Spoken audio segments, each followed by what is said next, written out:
तुमच्या माहितीसाठी सातबारा उतार्यावरून बहीण किंवा आत्याचं नाव कमी कसं करायचं यावरून अनेक कुटुंबांमध्ये संभ्रम असतो। पण लक्षात घ्या, कुणाचंही नाव बेकायदेशीरपणे किंवा चुकीच्या मार्गाने कमी करणं तुम्हाला भविष्यामध्ये महागात पडू शकतं।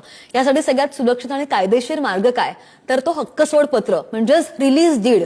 जर तुमची बहीण किंवा आत्या स्वतःचा हिस्सा स्वेच्छेने सोडून देण्यास तयार असेल तर त्यांना दुय्यम निबंधक कार्यालयामध्ये म्हणजेच सब रजिस्ट्रार ऑफिसमध्ये नेऊन अधिकृत हक्कसोड दस्त नोंदवावा लागतो।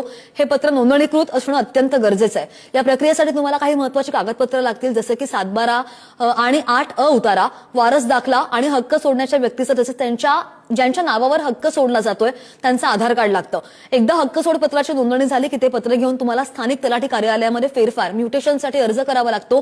तलाठी या अर्जाची आणि कागदपत्रांची योग्य चौकशी करतात आणि मग त्यानंतरच 7/12 वरून संबंधित नाव कमी केलं जाईल। पण जर बहीण किंवा आत्या हक्क सोडायला तयार नसेल तर मात्र तुम्हाला दिवाणी न्यायालयामध्ये म्हणजे सिव्हिल कोर्टमध्ये धाव घ्यावी लागेल। कौटुंबिक वाद टाळण्यासाठी नेहमी कायदेशीर मार्गाचाच अवलंब करा, ज्यामुळे भविष्यामध्ये मालमत्तेवरून कोणतेही कायदेशीर अडथळे तुम्हाला येणार नाहीत।